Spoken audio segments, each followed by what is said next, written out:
कल हम लोगों ने मैथ्स के सारे क्वेश्चन देख लिए थे जितने भी शिफ्ट हुई थी। आज हम लोग साइंस के क्वेश्चन देखेंगे, ठीक है। तो ये जिसके भी कोड था पेपर कोड DP29, तो वो वाले बच्चे जो है एक बार वेरीफाई कर लेना अपने आंसर। सबसे पहला क्वेश्चन है मेरे पास, पीलिया निम्न कारण से होता है। सबसे पहला क्वेश्चन क्या है मेरे पास, पीलिया निम्न कारण से होता है। पीलिया पीलिया क्या होता है, जॉन्डिस। अब मुझे बताना है इन चार ऑप्शन में से किसके कारण से होता है। तो रक्त में हीमोग्लोबिन की अधिकता, रक्त में हीमोग्लोबिन की अधिकता क्या दर्शाता है। जब मैं कहता हूँ रक्त में हीमोग्लोबिन की अधिकता है तो कौन सा रोग दर्शाता है, वो होता है एरिथ्रोसाइट्स, ठीक है। उसके बाद में रक्त में बिलीरुबिन की अधिकता, यानी वो मेरा क्या होता है जब बिलीरुबिन बढ़ जाता है, या फिर मैं कह सकता हूँ मेरी जो आरबीसी है उसका क्या है ज़्यादा नष्ट होने लग जाती है, तो उस टाइम उस केस में हमारे पास क्या होता है, वो क्या कहलाता है हमारा, पीलिया, ठीक है। रक्त में पोटेशियम की अधिकता, पोटेशियम की अधिकता क्या कहलाती है, हाइपर लेकेमिया, ठीक है। और रक्त में यूरिक अम्ल की अधिकता, यूरिक अम्ल की अधिकता क्या कहलाती है हमारे पास, हाइपर यूरेमिशिया, ठीक है। यानी इसका हो गया हाइपर यूरेमिशिया, इसका हाइपर लेकेमिया, और इसका हो गया मेरा करेक्ट ऑप्शन पीलिया। पीलिया किस कारण से होता है, बिलीरुबिन के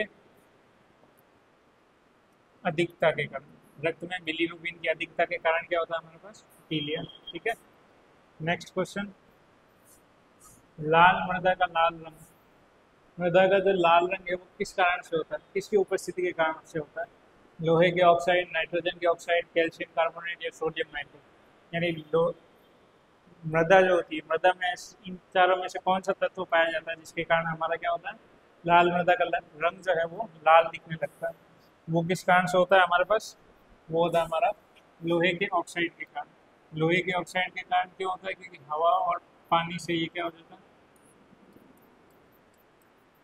हवा और पानी में एक ऐसा रंग दिखाता है मेरे को, लाल रंग। यानी ऑक्सीजन और पानी से अभिक्रिया करके मेरे को कैसा रंग दिखाता है, लाल रंग दिखाता है, ठीक है। इसका सही आंसर क्या हो जाएगा, लाल मृदा का लाल। इसके बाद है हमारे पास अगला क्वेश्चन, निम्नलिखित में से किस अभिकारक युग्म के बीच अभिक्रिया के परिणाम स्वरूप विस्थापन अभिक्रिया होती है। यानी इनमें से कौन सा अभिकारक है या कौन सी ऐसी अभिक्रिया होगी जो सही होगी, सही होने के साथ साथ विस्थापन अभिक्रिया को भी दर्शाएगी। विस्थापन अभिक्रिया क्या होता है, जो अभिकारक किसी तत्व के साथ जुड़ा हुआ है, अगर उसको मैं दूसरे अभिकारक से अभिक्रिया कराता हूँ, दूसरे तत्व से अभिक्रिया कराता हूँ, तो वो क्या करेगा, उसको रिप्लेस कर देगा। तो उसके लिए हमें क्या पता होना चाहिए, उसके लिए हमें पता होनी चाहिए रिएक्टिविटी सीरीज। रिएक्टिविटी सीरीज क्या होती है, सबसे ऊपर जो होता है वो मोस्ट रिएक्टिव यानी ज़्यादा अभिक्रियाशील होता है, और नीचे वाला जो होता है वो क्या होता है, कम अभिक्रियाशील होता है। यानी पोटेशियम जो है वो इतना अभिक्रियाशील होता है, हमें उसको किस में रखना पड़ता है, केरोसिन में डुबो के रखना पड़ता है। गोल्ड क्या होता है, गोल्ड सबसे कम अभिक्रियाशील होता है, यानी वो बहुत धीरे अभिक्रिया करता है। समय के साथ आपने देखा होगा जो गोल्ड है, ना उसमें नमी की दिक्कत होती है ना कोई हवा की दिक्कत, लेकिन ये है लंबे टाइम के बाद जो है वो चीज़ खराब होने लगता है। तो ये जो है कम अभिक्रियाशील हो गया, यानी टाइम ज़्यादा लगेगा अभिक्रिया करने में, और ये हो गया ज़्यादा अभिक्रियाशील यानी तुरंत अभिक्रिया करने में। तो मुझे बोला है चार अभिक्रिया दे रखी है, AgNO3, और तांबे के साथ मेरे को क्या करवानी है, इसकी अभिक्रिया करवानी है। यानी AgNO3, Ag का है मेरा सिल्वर, ये यहाँ है। तांबा क्या है मेरा, इससे अधिक अभिक्रियाशील है, ठीक है। तांबा मेरा इससे अधिक अभिक्रियाशील है, यानी ये क्या करेगा, ये इस Ag को क्या करेगा, रिप्लेस कर देगा। इसी रिप्लेस को हम लोग क्या बोलते हैं, विस्थापन अभिक्रिया। यानी मेरा पहला ऑप्शन क्या होगा, सही होगा। दूसरा अगर मैं देखूंगा मेरे पास कॉपर और चांदी, यानी कॉपर क्या है मेरा अधिक अभिक्रियाशील है, और चांदी क्या है मेरा कम अभिक्रियाशील है। जब चांदी मेरा कम अभिक्रियाशील है, वो क्या करेगा, कॉपर को रिप्लेस नहीं कर पाएगा। अब मेरा सोडियम अधिक अभिक्रियाशील होता है, कॉपर कम होता है, तो कॉपर क्या करेगा, सोडियम को रिप्लेस नहीं कर पाएगा। उसके बाद मेरा वापस कॉपर कम अभिक्रियाशील होता है, जो आयरन होता है वो क्या होता है, ज़्यादा अभिक्रियाशील होता है। तो उस कारण से जो है हमारा वो जो है आयरन को रिप्लेस नहीं कर पाएगा, यानी आयरन सल्फेट को वो जो है रिप्लेस नहीं कर पाएगा। तो हमारा सही आंसर क्या हो जाएगा, AgNO3, विलियम और तांबा धातु, इन दोनों की अभिक्रिया करवाने पर क्या होगा, हमारे पास जो तांबा धातु है वो क्या करेगा, सिल्वर को रिप्लेस कर देगा। ठीक है, उसके बाद में अगला है हमारे पास बेकिंग सोडा का रासायनिक सूत्र। चार ऑप्शन दे रखे हैं मुझे, उन चारों में से मुझे बताना है बेकिंग सोडा का रासायनिक सूत्र क्या होगा। ये क्या है मेरे पास, CaOCl2। इसका मतलब क्या होता है, CaOCl2 मेरे पास क्या होता है, ये होता है मेरे पास विरंजक चूर्ण। विरंजक चूर्ण, या फिर मैं क्या बोलता हूँ इसको, ब्लीचिंग पाउडर।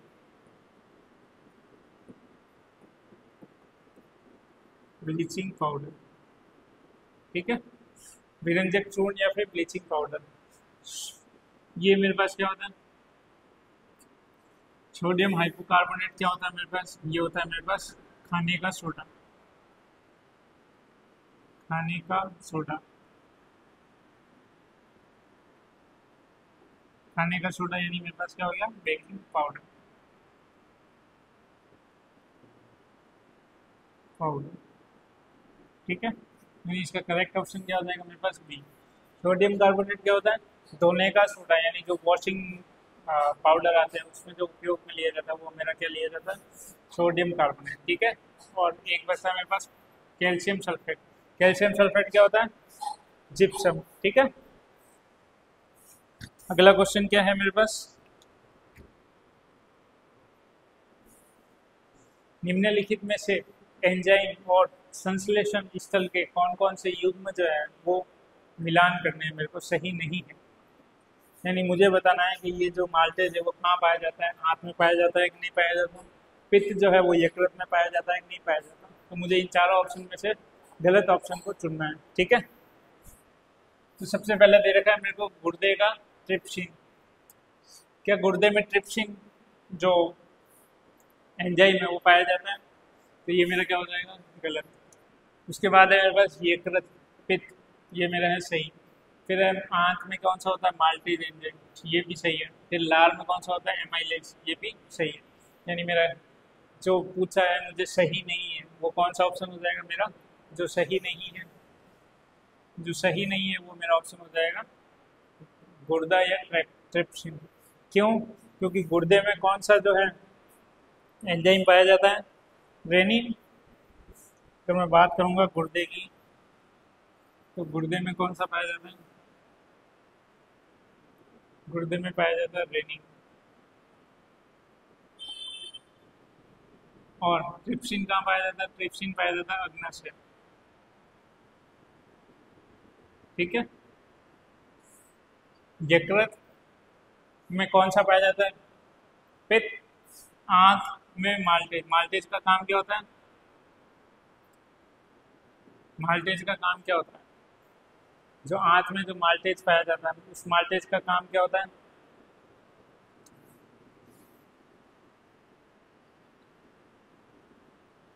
माल्टोज या शर्करा या ग्लूकोज। ठीक है, माल्टोज से ग्लूकोज बनाने का काम कौन करता है, हमारा माल्टेज। ठीक है, और फिर मेरे पास आता है लाल ग्रंथि। लाल ग्रंथि में कौन सा हो गया मेरे पास, एमाइलेज। एक तो होता है एमाइलेज और एक मेरा कौन सा होता है, टाइलिन। ठीक है, तो ये क्या करना है, याद। हो सकता है इस पेपर में आया हूँ तो अगले पेपर में भी कॉपी हो जाए। ठीक है, उसके बाद मेरे पास अवतल दर्पण के सामने वस्तु की स्थिति, यानी जो अवतल दर्पण होता है उसमें जो इमेज फ्लेक्शन है वो कैसे कैसे होता है। यानी मैं अगर उसको इन्फिनिटी पर रखूँगा तो क्या होगा, उसको मैं जो है वक्रता केंद्र पर रखूँगा तो क्या होगा, उसको फोकस पे रखूँगा तो क्या होगा, मेरी मिरर इमेज किस तरफ बनेगी और कैसी बनेगी, छोटी बनेगी, बड़ी बनेगी। तो उन सब के लिए मुझे क्या पूछा है, डायरेक्ट ऑप्शन दे रखे हैं। अगर मेरा जो वस्तु है वो कहाँ पर होगी, अनंत पर, तो उसका जो प्रतिबिंब होगा उसका आकार कैसा होगा। ठीक है, मुझे क्वेश्चन में क्या पूछा है, अगर मेरी जो वस्तु है वो अनंत पर है तो उसका अवतल दर्पण द्वारा आकार कैसा होगा, या प्रतिबिंब का आकार कैसा होगा, अवतल दर्पण द्वारा बने प्रतिबिंब होगा। तो अगर आपको ये चीज पता होगी अगर आपको ये डायग्राम पता होंगे तो आप लोग क्या करेंगे, इसको डायरेक्ट ट्रांसफर करेंगे। इसमें मेरे पास क्या है, मेरी जो वस्तु है वो कहाँ पर है, मेरी जो वस्तु है वो मेरी अनंत पर है, ठीक है। मेरी जो वस्तु है वो अनंत पर है, यानी अनंत पर मैंने कोई वस्तु रखी, उसका जो रिफ्लेक्शन है वो कहाँ पर आएगा, वो आएगा मेरा फोकस पर, ठीक है। यानी अनंत पर कोई मैंने वस्तु रखी है तो उसका रिफ्लेक्शन कहाँ आएगा, उसकी जो प्रतिबिंब बनेगा वो कहाँ पर बनेगा, मेरा फोकस पे। कैसा बनेगा, बिंदु के आकार में, ठीक है। कैसा बनेगा, बिंदु के आकार में। उसके बाद दूसरी चीज, जब मेरी वस्तु जो है वो कहाँ पर रखी हो, एक होता है इन्फिनिटी और एक होता है मेरे पास, ये होता है मेरे पास सी वक्रता केंद्र, ठीक है। ये मेरे पास होती है एफ यानी फोकस, और ये मेरे पास होता है पी यानी ध्रुव, और ये मेरा क्या हो गया, इन्फिनिटी पर। नहीं, इसमें देखोगे तो आप ये हो जाएगा इन्फिनिटी पर, और ये मेरा हो जाएगा इन्फिनिटी और सी के बीच में। यानी पहला केस मेरा क्या हो गया, जब मेरी वस्तु कहाँ थी, अनंत पर थी, इन्फिनिटी पर थी। दूसरा केस हो गया मेरे पास जब मेरी वस्तु जो है वो इन्फिनिटी और सी के बीच में, इन्फिनिटी और सी के बीच में, यानी इन्फिनिटी और कर्वेचर के बीच में है, सेंटर ऑफ कर्वेचर के बीच में है। तो जब मेरी वस्तु यहाँ रखी जाएगी तो मेरा प्रतिबिंब कहाँ बनेगा, सी वक्रता केंद्र और फोकस के बीच में, ठीक है। वक्रता केंद्र और फोकस के बीच में बनेगा, कैसा बनेगा, तो इससे थोड़ा बड़ा बनेगा, ठीक है। तीसरी कंडीशन, जब मेरी वस्तु कहाँ पर रखी हो, जब मेरी वस्तु रखी हो सी पर यानी वक्रता केंद्र पर। जब मेरी वस्तु कर्वेचर, सेंटर ऑफ कर्वेचर पर रखी जाती है तो मेरा जो प्रतिबिंब होता है वो कहाँ पर बनता है, फोकस पर बनता है, ठीक है। नहीं, ये तो क्या हो रही है, फोकस पर तो दोनों मेरी इमेजेस रिफ्लेक्ट हो रही है, मेरा प्रतिबिंब हमेशा कहाँ बनेगा, वक्रता केंद्र पर ही बनेगा, ठीक है। फोकस पर क्या हो रही है, इंटरसेक्ट हो रही है। तो मेरा जो इसका प्रतिबिंब है, यानी कर्वेचर पर अगर मेरी कभी इमेज बनेगी तो वो कर्वेचर पर अगर मेरी कोई वस्तु रखी है तो उसकी जो प्रतिबिंब है वो कहाँ पर बनेगी, कर्वेचर, सेंटर ऑफ कर्वेचर पर ही बनेगी, ठीक है। यानी वक्रता केंद्र पर ही बनेगी। फिर अगली कंडीशन, जब मेरी वस्तु यहाँ से थोड़ा आगे यानी वक्रता केंद्र और फोकस के बीच में, जब मेरी वस्तु क्या होगी, वक्रता केंद्र और फोकस के बीच में रहेगी वस्तु, तो प्रतिबिंब कहाँ बनेगा, प्रतिबिंब बनेगा वापस पीछे, यानी सी, ये मेरा क्या है सी, और ये यहाँ पर है मेरा इन्फिनिटी, यानी इन्फिनिटी और सी के बीच में मेरा क्या होगा, प्रतिबिंब बनेगा। कब, जब मेरी जो वस्तु है वो कहाँ पर रखी होगी, वक्रता केंद्र और फोकस के बीच में, ठीक है। फिर अगला केस, जब मेरी वस्तु कहाँ पर रखी होगी, फोकस पर। जब मेरी वस्तु फोकस पर रखी होगी तो ये क्या होगा, एक इन्फिनिटी पर, मुझे नहीं पता वो जो लाइन्स है यानी जो इंटरसेक्टिंग लाइन्स है वो कहाँ पर इंटरसेक्ट करेगी, मुझे नहीं पता, लेकिन मैं ये मानता हूँ वो इन्फिनिटी पर कहीं इंटरसेक्ट करेगी। यानी अगर मेरी जो वस्तु है वो फोकस पर रहेगी, फोकस बिंदु पर रहेगी, तो मेरी जो इमेज है वो अनंत पर बनेगी। और अगला केस, जब मेरा फोकस दूरी और ध्रुव के बीच में मैंने क्या किया, वस्तु को रखा। जब मैंने फोकस दूरी और ध्रुव के बीच में वस्तु को रखा तो वो जो इमेज होगी वो कहाँ बनेगी, मिरर के पीछे की ओर, ठीक है। कहाँ पर बनेगी, मिरर के पीछे की ओर। अब जब मेरी इमेज जो है वो मिरर के लेफ्ट ऑफ साइड में बन रही है, यानी इस दिशा में बनेगी, तो ये सब इमेज कैसी होगी, वास्तविक इमेज। यानी इधर बन रही है तो वो कैसी होगी, वास्तविक। ये सब कैसी है, वास्तविक।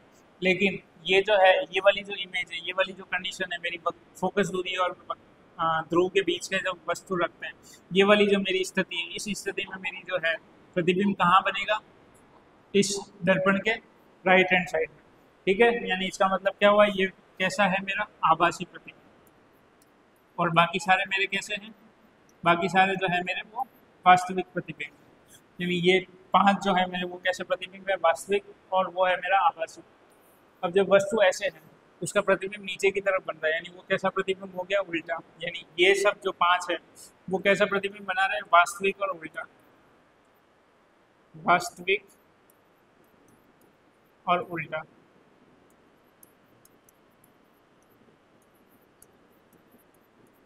और ये जो आखिरी केस है मेरा, ये कैसा बना रहा है, आभासी और सीधा, ठीक है। ये मेरा कैसा प्रतिबिंब बना रहा है, आभासी और सीधा। यानी ये 6 कंडीशन हो गई। अब हम लोग क्या करते हैं, क्वेश्चन देखते हैं। तो क्वेश्चन में मुझे दे रखा है, सबसे पहला केस मुझे दे रखा है जब मेरी वस्तु जो है वो अनंत पर हो। अब जब मेरी वस्तु की स्थिति, यानी वस्तु जो है मेरी अनंत पर है, उस केस में मेरा जो प्रतिबिंब है वो कहाँ पर बनेगा, जब मेरी वस्तु अनंत पर है तो प्रतिबिंब कहाँ पर बनेगा, मेरा फोकस पर। ठीक है। और मुझे पूछा है प्रतिबिंब का आकार बड़ा होगा छोटा होगा, तो मैंने बताया था अनंत पर जब वस्तु रखी जाएगी तो मेरा जो है प्रतिबिंब कैसा बनेगा, सबसे छोटा यानी बिंदु के आकार का। तो इसका जो है मेरा ए का हो जाएगा 3। ठीक है। उसके बाद अगर मेरा वक्रता केंद्र पर होगा, जब मैंने बताया था वक्रता केंद्र पर होगा, तो कौन सी कंडीशन हो गई मेरी, तीसरी कंडीशन। तीसरी कंडीशन यानी ये, जब मेरा वक्रता केंद्र पर होगा तो ऊपर भी बराबर बनेगा नीचे भी बराबर, यानी वस्तु के समान आकार का बनेगा। ठीक है, बराबर साइज का बनेगा। और कहाँ पर बनेगा, वक्रता केंद्र पर ही बनेगा। यानी सी का, बी ऑप्शन का मुझे अगर निकालना है तो वस्तु के समान आकार का प्रतिबिंब, तो ये मेरा हो जाएगा इसका। ठीक है। फिर मुझसे पूछा है फोकस और ध्रुव के बीच। अब जब फोकस और ध्रुव के बीच होगा तो उस केस में क्या कंडीशन होगी,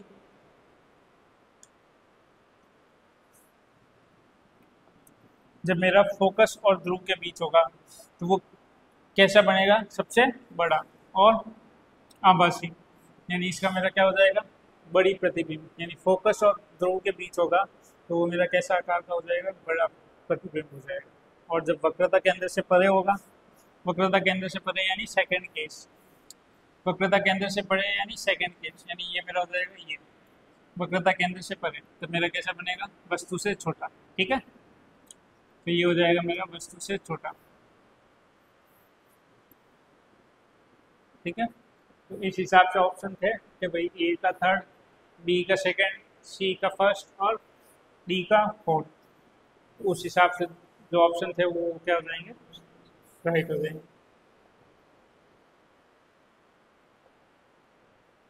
इसके बाद है मेरे पास 1x/2, ये जिस बच्चे के पेपर में सीरीज थी उसके क्वेश्चन साइंस के। मानव हृदय में कितने कक्ष होते हैं, मानव हृदय में कितने कक्ष होते हैं, मेरे पास 4 कक्ष। हृदय में कितने कक्ष होते हैं, 4 कक्ष। बायां निलय, बायां आलिंग, दायां निलय, दायां आलिंग। ठीक है। उसके बाद है मेरे पास मलेरिया रोग किसके द्वारा होता है। मैंने बताया था जब मैंने मैराथन क्लास ली थी तब मलेरिया रोग किसके द्वारा होता है। तो मलेरिया रोग किसके द्वारा होता है, प्लाज्मोडियम, क्या होता है, एक प्रोटोजोआ या प्लाज्मोडियम परजीवी। ठीक है, तो मेरा मलेरिया रोग किसके कारण हो गया, मेरे पास प्रोटोजोआ के कारण। ठीक है, मलेरिया कैसा होता है, प्लाज्मोडियम के कारण होता है। और होता किस कारण से है, तो मादा एनाफिलिस जो मच्छर होते हैं उनके काट लेने से क्या होता है, मेरे पास मलेरिया रोग होता है। ठीक है, उसके बाद में है मेरे पास 4 रासायनिक सूत्र दे रखे हैं और 4 मेरे को यौगिक का नाम बताना है। यानी ये अगर रासायनिक सूत्र होगा तो किस यौगिक का नाम होगा। ठीक है, तो कैसे पता लगाएंगे, तो सबसे पहले हमें ऑप्शन एलिमिनेट करना है। ऑप्शन एलिमिनेट मतलब क्या होता है, यानी मुझे पता है, मुझे इनमें से एक भी चीज़ पता है, तो आपको क्या पता हो सकता है। अभी मैंने बताया था बेकिंग सोडा। बेकिंग सोडा क्या होता है, बेकिंग सोडा क्या होता है, NaHCO3। ठीक है, यानी मेरा सी का तो हो जाएगा फर्स्ट। सी का फर्स्ट, कौन कौन से ऑप्शन में सी का फर्स्ट है, सिर्फ एक ऑप्शन में सी का फर्स्ट है, कौन सा है वो, सी। ठीक है, सिर्फ एक ऑप्शन है जिसमें क्या है, सी का फर्स्ट है, यानी मेरे बाकी के तीनों ऑप्शन क्या हो गए, हट गए। यानी मेरा आंसर क्या हो जाएगा, ऑप्शन नंबर सी। क्या टाइम लगा, मुझे सिर्फ एक चीज़ का नाम पता था कि बेकिंग सोडा को मैं ये बोलता हूँ, तो उसमें क्या हुआ, अगर मुझे एक भी चीज़ का नाम पता होगा तो मैं क्या कर सकता हूँ, ऑप्शंस को एलिमिनेट। अगर मेरे पास 2 ऑप्शन आते, अगर मेरे पास C1 के हिसाब से अगर मेरे पास 2 ऑप्शन आते तो मैं क्या करता, 2 को तो हटाता, अब क्या होता 50-50। अब मुझे अगर और भी एक अगर और नाम पता होता तो मैं क्या कर सकता था, उसमें ऑप्शन, दूसरे ऑप्शन को मैं क्या कर सकता था, एलिमिनेट कर सकता। यानी मेरा हो जाएगा ऑप्शन सी। ऑप्शन सी के हिसाब से क्या हो जाएगा, मेरा ए का थर्ड, यानी सोडियम कार्बोनेट। सोडियम कार्बोनेट मेरा क्या होता है, सोडियम कार्बोनेट मेरा होता है वॉशिंग सोडा। उसके बाद कैल्शियम हाइड्रोक्साइड। कैल्शियम हाइड्रोक्साइड क्या होता है मेरे पास, बुझा हुआ चूना। और बिना बुझा चूना क्या होता है, बिना बुझा चूना होता है CaO। ठीक है, उसके बाद में ये मेरा क्या हो जाएगा, plaster of Paris, calcium sulphate, यानी जिप्सम और आधा अणु किसका, जल का। जिप्सम और आधा अणु जल का, वो दोनों मिलकर क्या बनाते हैं, जिप्सम और आधा अणु जल का दोनों मिलकर क्या बनाते हैं मेरे पास, मेरा हो जाएगा प्लास्टर ऑफ पेरिस। ठीक है, इसके बाद है मेरे पास किसी विशिष्ट रिएक्टर या भट्टी में उच्च तापमान पर अपशिष्ट यानी जो बचे कुछ पदार्थ अपशिष्ट पदार्थों को जलाने की प्रक्रिया को क्या कहा जाता है। इसमें भी हम लोग क्या करेंगे, ऑप्शन एलिमिनेट करेंगे। ऑप्शन एलिमिनेट कैसे करेंगे, सबसे पहले तो लैंडफिल।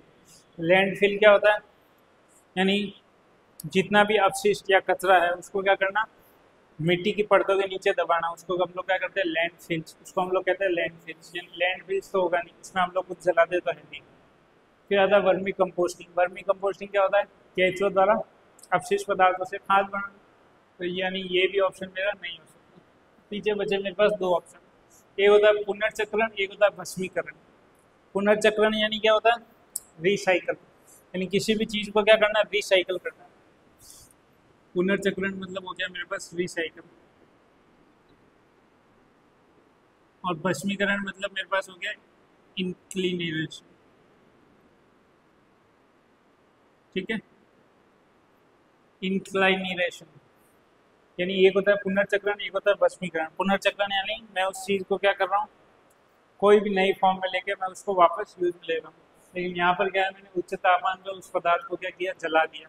जला दिया यानी पीछे क्या बचेगा, राख। राख का तो कुछ कर नहीं सकता, मेरे पास क्या हो जाएगा, पीछे बचा ऑप्शन में बस भस्मीकरण। ठीक है,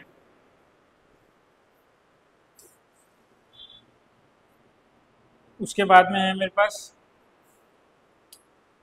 पेपर कोड A23Z। जिस भी बच्चे का पेपर कोड था A23Z, उसके जो है क्वेश्चन साइंस के, इसमें मेरे को दे रखा है मानव शरीर में वसा के पाचन के दौरान वसा के विघटन में निम्नलिखित में से कौन सा एंजाइम सहायक होता है। इनमें से जो है कौन सा एंजाइम जो होता है वो सहायक होता है किसको, वसा के विघटन में, यानी वसा को ब्रेक डाउन करने में इनमें से जो है कौन सा एंजाइम जो होता है वो क्या होता है, सहायक होता है। यानी कौन सा एंजाइम हो जाएगा मेरे पास सहायक, कौन सा एंजाइम हो जाएगा मेरे पास सहायक। मेरे को दे रखा है एमाइलेज। एमाइलेज का काम क्या होता है, एमाइलेज का काम क्या होता है, स्टार्च को क्या बदलता है, ग्लूकोज या माल्टोज में बदलता है। ठीक है, उसके बाद है मेरा सेकंड ऑप्शन ट्रिप्सिन। ट्रिप्सिन का काम क्या होता है, प्रोटीन को जो है छोटे छोटे क्या करता है, एमिनो एसिड में तोड़ देता है। ठीक है,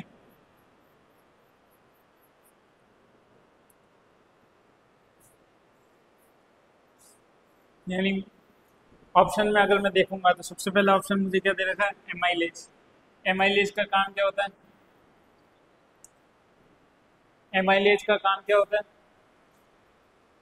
शरीर में एमाइलेज का काम क्या होता है, जो माल्टोज या स्टार्च जो होता है उसको क्या करता है, माल्टोज या ग्लूकोज में क्या करता है, चेंज करता है। पेप्सिन या ट्रिप्सिन, ट्रिप्सिन का काम क्या होता है, जो भी मेरे पास प्रोटीन होता है उसको किसके टुकड़ों में करता है, एमिनो एसिड के टुकड़ों में तोड़ देता है। पेप्सिन क्या काम करता है, मेरे पास जो भी प्रोटीन होता है, पेप्सिन का काम क्या होता है, जो भी प्रोटीन होता है उसको पेप्साइड, ठीक है, उसमें क्या कर देता है, तोड़ देता है। पीछे बचा मेरे पास लाइपेज। लाइपेज का क्या काम होता है, लाइपेज का काम होता है मेरे पास जो जितनी भी वसा है उसको क्या करना, फैटी एसिड या फिर वसीय अम्ल, फैटी एसिड या फिर क्या करना उसको जो है वसा फैट्स के पाचन के दौरान वसा के विघटन, यानी मुझे क्या करना है, लाइपेज का काम क्या होता है, फैटी एसिड को क्या करता है, ये वसा को फैटी एसिड या फिर ग्लिसरॉल में तोड़ता है। ये क्या करता है, वसा जो होती है मेरे पास, वसा को क्या करता है, फैटी एसिड यानी वसीय अम्ल, या फिर किसमें तोड़ता है, ग्लिसरॉल में। ठीक है, यानी इसका सही ऑप्शन क्या हो जाएगा, लाइपेज। लाइपेज का काम क्या होता है, जितने भी फैट्स है उसको क्या करना, विघटित करना। ठीक है, उसके बाद है मेरे पास यदि किसी जीन विशेष के दो एलील क्या है समान है, यानी दो एलील समान है, यानी पहला जो है वो क्या है ए और दूसरा भी क्या है ए, तो उस केस में मैं इसको क्या कहूँगा, यानी उस केस में मैं इसको क्या कहूँगा होमोजियस यानी समयुग्मजी। इसका ऑप्शन क्या हो जाएगा होमोजियस। और यदि दोनों अलग अलग है यानी एक ए है और एक बी है जीन में, तो वो क्या हो जाएगा मेरे पास एलील्स अगर अलग अलग होंगे तो वो हो जाएगा मेरे पास हेट्रोजियस। ठीक है, होमोजियस और हेट्रोजियस। उसके बाद निम्नलिखित में से कौन सी धातु कॉपर सल्फेट के घोल से कॉपर को विस्थापित नहीं कर सकती। अब कॉपर सल्फेट के घोल से कॉपर को विस्थापित नहीं कर सकती, तो कौन सी ऐसी धातु होगी जो कॉपर सल्फेट के घोल से कॉपर को विस्थापित नहीं कर सकती, जो कॉपर से कम अभिक्रियाशील होगी। जब हमने अभिक्रियाशील धातुएं पढ़ी थी, धातुओं की अभिक्रियाशील सारणी पढ़ी थी, उसमें क्या था, कॉपर से कम अभिक्रियाशील कौन कौन सी धातु है, कॉपर से कम अभिक्रियाशील या तो सिल्वर या फिर गोल्ड, यानी दो ही ऐसी धातु है जो कॉपर को विस्थापित नहीं कर सकती। तो जब ये दो धातुएं कॉपर को विस्थापित नहीं कर सकती तो मेरे को ऑप्शन में क्या दे रखा है, ऑप्शन में मेरे पास है कॉपर सल्फेट के घोल को लोहा कर सकता है, यानी फेरस क्या होता है अत्यधिक क्रियाशील, सॉरी इससे ज़्यादा क्रियाशील होता है, अत्यधिक कौन सा होता है पोटेशियम। एल्यूमिनियम भी ज़्यादा होता है, जस्ता भी क्या होता है ज़्यादा होता है, यानी कम कौन सा होगा सी, यानी सी जो है मतलब चांदी जो है वो कॉपर को रिप्लेस नहीं कर सकती, स्थापित नहीं कर सकती। उसके बाद है मुझे अवतल दर्पण से वास्तविक और उल्टा और समान आकार का। अब मैंने 5 केस बताए थे, किसके थे वो वास्तविक और उल्टे के। अगली कंडीशन क्या है मेरे समान आकार। समान आकार यानी यदि मेरी इमेज जो है, इमेज की साइज जो है अगर वो ये थी तो मेरा जो प्रतिबिंब होगा वो भी क्या होगा इसी साइज का बनना चाहिए। अब जब वास्तविक और उल्टा बोला यानी वो किधर बनेगा, मेरे जो मिरर है उसके लेफ्ट ऑफ साइड में, ठीक है, और बनेगा कहाँ नीचे यानी उल्टा, और बनेगा समान आकार का। तो ये केस किस से रिलेटेड है, जब मेरी वस्तु कहाँ पर हो, जब मेरी वस्तु जो है, जब मेरी वस्तु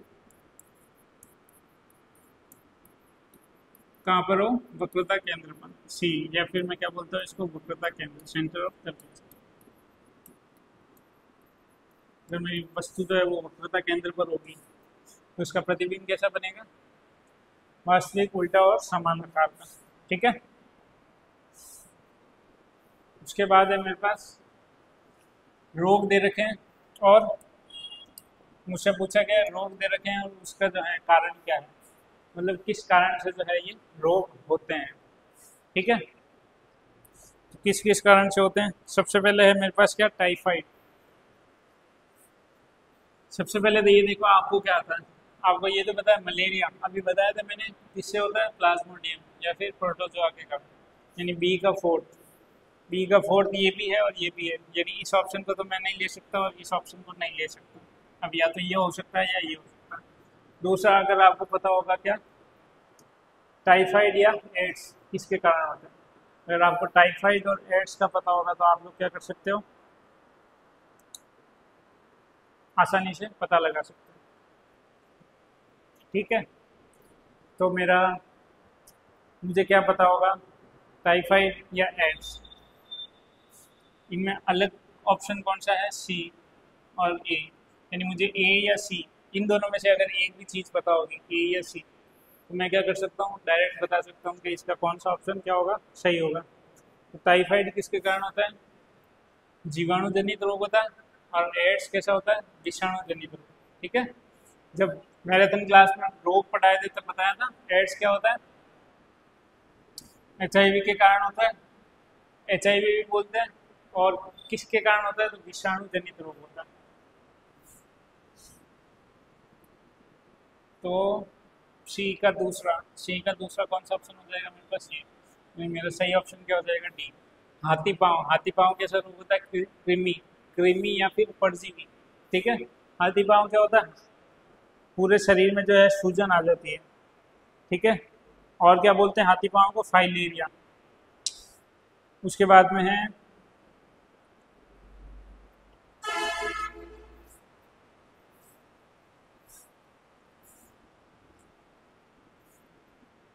इसमें जो एड्स था, ये जो एड्स है AIDS, इसकी फुल फॉर्म क्या होगी एक्वायर्ड इम्यूनो डेफिशिएंसी सिंड्रोम, ठीक है। उसके बाद में मेरे पास है पेपर कोड DS22। उसके क्वेश्चन देखते हैं हम लोग। सबसे पहला क्वेश्चन दे रखा है उसका, निम्नलिखित में से कौन सा एक प्रोटीन पाचन एंजाइम है। पाचन एंजाइम कौन सा है, प्रोटीन पाचन एंजाइम। लाइपेज क्या होता है मेरा, और माल्टेज क्या होता है, और एमाइलेज क्या होता है। अगर मुझे ये इन काम क्या होता है इनका अगर ये पता होगा तो मैं क्या कर सकता हूँ, बता सकता हूँ कि भाई प्रोटीन पाचन एंजाइम मेरा कौन सा होगा। ठीक है, मेरा प्रोटीन पाचन एंजाइम कौन सा होगा।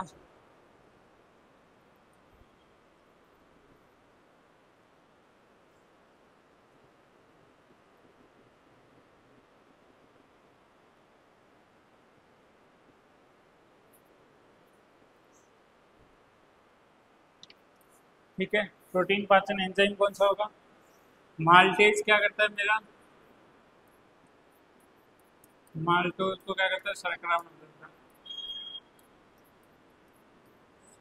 उसके बाद है लाइपेज। लाइपेज क्या करता है, फैट को फैटी एसिड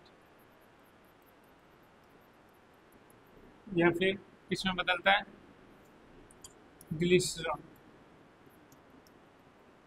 ठीक है, एमाइलेज, एमाइलेज और ट्रिप्सिन। अब मेरे पास क्या बचे, एमाइलेज और ट्रिप्सिन, दो बचे। एमाइलेज का काम क्या होता है, जो एमाइलेज होता है उसका काम क्या होता है मेरे पास, एमाइलेज क्या करता है, स्टार्च, जो स्टार्च होता है उसको क्या करता है, स्टार्च को जो है माल्टोज या ग्लूकोज, माल्टोज या ग्लूकोज में बदलता है। ठीक है, ये सर्कुलर मतलब ग्लूकोज। पीछे क्या बचा, ट्रिप्सिन। ट्रिप्सिन क्या करता है, प्रोटीन के जो है, ट्रिप्सिन क्या करता है, ट्रिप्सिन जो है वो प्रोटीन को जो है छोटे छोटे टुकड़ों में तोड़ता है, इसलिए प्रोटीन को पचाने के लिए। ठीक है, एमिनो एसिड के टुकड़ों में क्या करता है, तोड़ता है। उसके बाद है मेरे पास चार ऑप्शन दे रखे हैं और मुझे बताना है अगर ये धातु है तो उसका गुण किसके साथ मिलता है, यानी उसका भौतिक गुण कौन सा है। तो मेरे पास क्या हो जाएगा इसका सही आंसर। सबसे पहला है मेरे पास कमरे के तापमान पर द्रव। ऐसी कौन सी धातु है जो कमरे के तापमान पर क्या होती है, द्रव होती है। पारा देखा है आप लोगों ने, थर्मामीटर में जो आता है वो क्या होता है, कमरे के तापमान पर कैसा होता है, द्रव होता है। लेकिन होता क्या है, धातु। इसका तो हो जाएगा पहले नंबर। फिर मेरे पास है जिससे आसानी से चाकू से काटा जा सकता है। ऐसी कौन सी धातु है जो चाकू से काटी जा सकती है, तो वो मेरी कौन सी होती है, सोडियम। सोडियम क्या होती है, आसानी से चाकू से काटी जा सकती है। ठीक है, फिर मेरे पास एक उष्मा का उत्कृष्ट चालक। उष्मा का जो सबसे अच्छा चालक होता है वो क्या होता है मेरे पास, सिल्वर, यानी चांदी। चांदी क्या होता है, उष्मा का जो है उत्कृष्ट चालक होता है।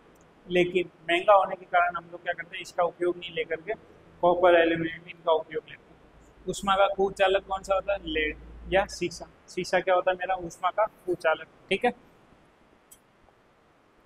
अगला है मेरे पास वे पदार्थ जो नीले लिटमस पेपर को लाल कर देते हैं। यानी जो नीले लिटमस पेपर को क्या कर रहे हैं, लाल कर रहे हैं, उसको हम लोग क्या बोलते हैं, अम्लीय पदार्थ।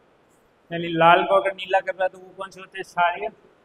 और अम्लीय क्या होता है, यानी इसका पीएच कितना हो गया, इसका जो पीएच होगा वो हमेशा क्या होगा, 7 से कम होगा। ठीक है, तो वो क्या होता है, अम्लीय पदार्थ। जिसका भी पीएच 7 से कम होता है वो मेरे पास होता है अम्लीय पदार्थ।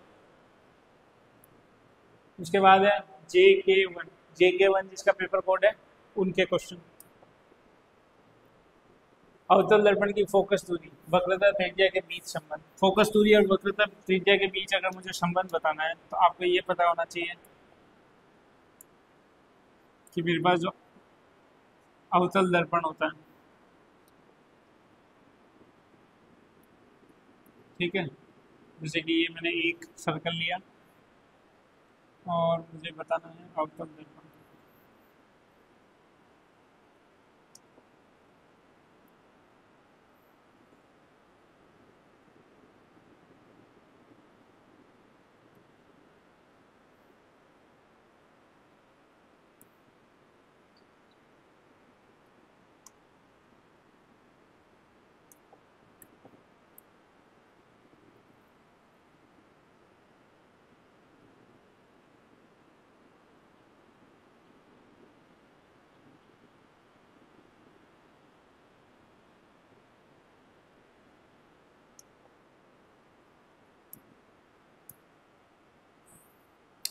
जो अवतल दर्पण होता है इसकी जो वक्रता केंद्र होता है, वक्रता केंद्र क्या होता है? सी। सी यानी सेंटर ऑफ कर्वेचर, यानी जो ये कर्वेचर है इसका सेंटर। ये मेरे पास हो गया पी। इसकी आधी दूरी क्या होती है? Focus, focal length. फिर इधर भी आ जाएगा मेरा सी। इसकी आधी दूरी क्या हो जाएगी? F2। ठीक है। तो मुझे पूछा है अवतल दर्पण की फोकस दूरी वक्रता त्रिज्या के बीच संबंध। ये मेरी क्या हो गई? टोटल। ये मेरी होगी वक्रता त्रिज्या बी आर। तो आर क्या है? एफ क्या है? आर का आधा, यानी एफ जो है मेरा वो क्या है? आर का आधा। यानी दो एफ मिलकर मेरा क्या बना रहे? एक आर बना रहे। जब दो एफ मिलकर मेरा आर बना रहा है, यानी ये एक एफ और ये एक एफ, यानी ये मेरा एफ डैश और ये एफ डबल डैश, दो एफ मिलकर मेरे क्या बना रहे? एक आर बना रहे। तो सही आंसर क्या हो जाएगा? इसका जो सही आंसर है वो हो जाएगा डी। ठीक है। उसके बाद मेरे पास निम्नलिखित में से कौन सी धातु केरोसिन तेल में रखी जाती है? अब केरोसिन तेल में वही धातु रखी जाएगी जो क्या होगी? अत्यधिक अभिक्रियाशील। यानी इनमें से मेरी अत्यधिक अभिक्रियाशील कौन सी है? सोडियम। ठीक है। सोडियम और पोटेशियम क्या होता है? केरोसिन में रखी जाती है। उसके बाद है मेरे पास पेप्सिन और ट्रिप्सिन कहाँ पर होते हैं? पेप्सिन और ट्रिप्सिन जो एंजाइम्स है वो कहाँ पर पाया जाता है? तो पेप्सिन मेरा कहाँ पर पाया जाता है? ट्रिप्सिन कहाँ पर पाया जाता है? देखो लार में तो क्या होते हैं? अगर मैं लार की बात करूँगा तो लार में तो एमाइलेज और टाइलिन होता है, तो यानी ये तो होंगे नहीं। यकृत में होता है पित्त, यानी ये भी नहीं होगा। उसके बाद अग्नाशय में होता है मेरा ट्रिप्सिन, यानी ये हो सकता है, ये हो सकता है, ये हो सकता है। ये आमाशय, आमाशय में मेरा कौन सा होता है? पेप्सिन। पेप्सिन मेरा किस में होता है? आमाशय में। यानी ट्रिप्सिन मेरा हो जाएगा अग्नाशय में और पेप्सिन मेरा किस में हो जाएगा? पेप्सिन मेरा हो जाएगा आमाशय। ट्रिप्सिन और पेप्सिन। ठीक है। तो इसका ऑप्शन सही हो जाएगा आमाशय और अग्नाशय, यानी बी। उसके बाद है मुझे how many pairs of chromosomes, यानी मानव कोशिका में गुणसूत्रों की कितने जोड़े मौजूद होते हैं? जोड़े कितने मौजूद होते हैं? जोड़े कितने मौजूद होते हैं? 23। गुणसूत्र कितने होते हैं? 46। मुझे जोड़े पूछा है, यानी जोड़े कितने हो जाएंगे मेरे पास? 23। उसके बाद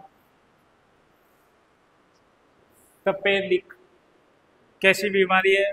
खसरा कैसी बीमारी है? और मलेरिया कैसी है? और दाद कैसी है? तो तपेदिक क्या होता है मेरे पास? टीबी। नाम सुना है तपेदिक? यानी टीबी हो जाना, जिसको टीबी हो जाती है उसको हम लोग क्या बोलते हैं? तपेदिक। किसके कारण होता है? तो वो मेरा जो रोग होता है वो किसके कारण होता है? जीवाणु के कारण, बैक्टीरिया के कारण। खसरा, खसरा नाम सुना है? खसरा किसके कारण होता है? संक्रमण के, यानी क्या होता है? एक वायरस, यानी विषाणु जनित रोग हो गया। उसके बाद मलेरिया तो आपको पता ही है, प्लाज्मोडियम या परजीवी प्रोटोजोआ। ठीक है। नीचे क्या बचा? दाद। दाद मेरा कैसा है? कवक रोग। ठीक है। दाद या फिर रिंग वर्म, शरीर के जो है सौ पर क्या होना? खुजली होना। उसके बाद है मेरे पास 56 और डबल एच, ये जिसका पेपर कोड रहा होगा उसके लिए। इस क्वेश्चन में मेरे से पूछा है निम्नलिखित अभिक्रिया समीकरणों का उनके उपयुक्त अभिक्रिया प्रकारों के साथ मुझे क्या करना है? मिलान करना है। ठीक है। मुझे क्या करना है? मिलान करना है।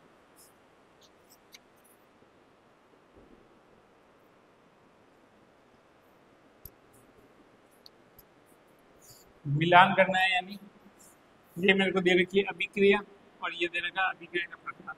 सबसे पहली बात, द्विविस्थापन अभिक्रिया क्या होता है? द्विविस्थापन अभिक्रिया यानी मेरे पास जो है दो अभिकारक हैं, वो क्या कर रहे हैं? एक दूसरे के जो दो उत्पाद हैं वो क्या कर रहे हैं? एक दूसरे के अभिकारक को क्या कर रहे हैं? रिप्लेस कर रहे हैं। यानी मेरे पास अगर जैसे कि मैंने माना ये मेरे पास क्या है? Na2SO4। ठीक है। और BaCl2। जब अभिक्रिया होने के बाद में क्या हुआ? मेरा BaSO4, यानी इसने क्या किया? इसको रिप्लेस कर दिया Na2 को। बेरियम ने क्या किया? Na2 को क्या किया? रिप्लेस कर दिया। और Na ने क्या किया? बेरियम को रिप्लेस कर दिया, यानी यहाँ पे क्या बन गया? NaCl, यानी नमक। यानी ये मेरा क्या हो गया, द्विविस्थापन। द्विविस्थापन मतलब एक पदार्थ दूसरे को रिप्लेस कर रहा और दूसरा पहले को, ठीक है। यानी डी का तो हो जाएगा मेरा द्विविस्थापन अभिक्रिया। उसके बाद है संयोजन अभिक्रिया। संयोजन अभिक्रिया यानी दो या दो से अधिक जो मेरे अभिकारक होते हैं वो क्या करते हैं, एक उत्पाद बनाते हैं। तो यहाँ पर क्या है, दो सी और O2 क्या मिलकर क्या बना रहे हैं, CO2, एक उत्पाद बना रहे हैं। तो ये मेरा क्या हो जाएगी, संयोजन अभिक्रिया।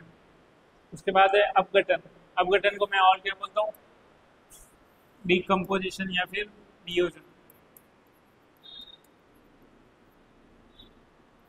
ठीक है। वियोजन अभिक्रिया, वियोजन यानी टुकड़े होना। एक अभिकारक है उसके क्या हो जाएंगे, दो टुकड़े हो जाएंगे, दो उत्पादों में परिवर्तित हो जाएगा। यानी बी का क्या हो जाएगा, मेरी अपघटन अभिक्रिया। और विस्थापन अभिक्रिया यानी एक सिंगल पदार्थ है और ये क्या कर रहा है, इसको विस्थापित कर रहा है, ये मेरी हो जाएगी विस्थापन अभिक्रिया, ठीक है। तो ये द्विविस्थापन अभिक्रिया, संयोजन अभिक्रिया, अपघटन और ये विस्थापन अभिक्रिया। उसके बाद है मेरे पास निम्नलिखित में से सबसे अधिक अभिक्रियाशील। सबसे अधिक अभिक्रियाशील कौन सी होती है, जो रिएक्टिविटी सीरीज होती है, जो अभिक्रियाशील जो धातुओं की जो श्रेणी होती है उसमें सबसे अधिक जो है अभिक्रियाशील कौन सी होती है, तो मेरी पोटेशियम, ठीक है। उसके बाद में आमतौर पर वाहनों में पीछे देखने वाले दर्पण, एक होता है पीछे देखने वाले दर्पण रियर व्यू मिरर, और एक होता है मेरा साइड मिरर। एक होता है मेरा river view mirror, rear view mirror, यानी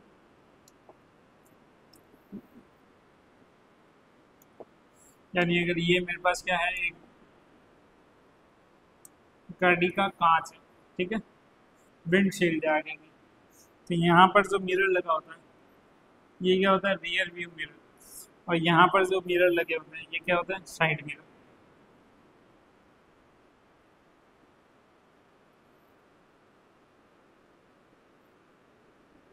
ठीक है।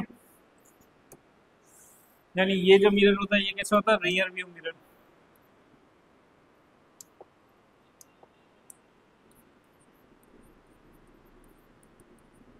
और ये होता है मेरा साइड मिरर। मुझसे कौन सा पूछा है, rear view mirror. Rear view mirror क्या होगा, रियर व्यू मिरर का मतलब काम क्या होता है, पीछे जितनी भी इमेज है मेरे पास, जितनी भी मेरे पास जो वस्तु है या जो फोटो है उसको क्या करना, एक जगह एकत्रित करना। तो एकत्रित करने का काम कौन करता है, मेरा उत्तल दर्पण। यानी किरणों को क्या करता है, एक जगह, यानी वस्तु कोई बड़ा मेरे पास प्रतिबिंब है, यानी कोई बड़ी वस्तु है या बड़ी इमेज है, उसको क्या करता है, एक छोटी इमेज में कन्वर्ट कर देता है। यानी पीछे का अगर मुझे पूरा देखना है तो वो किस में दिख जाएगा, मेरा रियर व्यू। यानी रियर व्यू मतलब मेरे पास क्या हो जाएगा, मेरे पास हो जाएगा उत्तल दर्पण। अगर मैं इससे साइड मिरर पूछता, साइड मिरर में कौन सा लगेगा, जो साइड मिरर होता है उसमें कौन सा लगेगा, तो मेरा हो जाएगा अवतल, यानी अवतल दर्पण, ठीक है। यहाँ पर भी अवतल दर्पण, और यहाँ पर मेरे पास क्या हो जाएंगे, उत्तल दर्पण,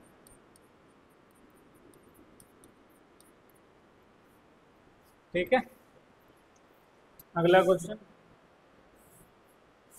हेजा हेजा हेजा हैजा जो है वो किस प्रकार का रोग होता है, यानी किसके प्रकाश का प्राथमिक माध्यम है। यानी हैजा किसके कारण जो है वो फैलता है, संक्रमित व्यक्ति के सीधे, यानी ये संक्रमण तो रोग है नहीं, मच्छर के काटने से हैजा होता है नहीं, हवा में मौजूद बिंदु कणों के माध्यम से नहीं। तो मेरे पास बचा क्या, दूषित पानी, यानी दूषित हवा, दूषित पानी के कारण हमारे पास क्या होता है, दूषित पानी का अगर हम लोग सेवन करेंगे तो हमारे पास क्या हो जाएगा, हैजा रोग हो जाता है। तो ठीक है, तो हैजा कैसा रोग हो गया मेरा, हैजा जो है मेरा जीवाणु जनित रोग हो गया। कैसा हो गया, जीवाणु जनित,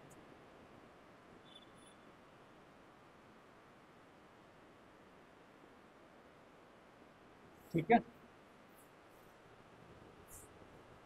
लास्ट क्वेश्चन है मेरे पास, मानव शरीर का कौन सा अंग लाल रक्त कणिकाओं के निर्माण के लिए उत्तरदायी होता है। यानी रेड ब्लड सेल जो आरबीसी होती है वो कहाँ पर बनती है, वो कहाँ पर बनती है, मेरी बोन मैरो में, यानी अस्थि मज्जा, ठीक है। तो ये जितने भी क्वेश्चन थे आपके फर्स्ट शिफ्ट से लेके 6 जितनी भी शिफ्टें हुई है उनके सारे साइंस के क्वेश्चन मैंने करवा दिए। अब जो अगली वीडियो आएगी वो किसकी आएगी, कंप्यूटर की आएगी, ठीक है।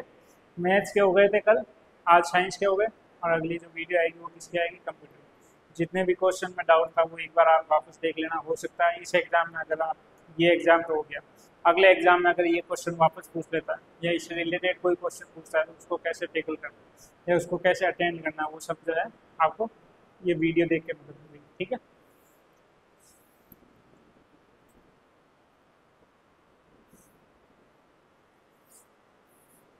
धन्यवाद।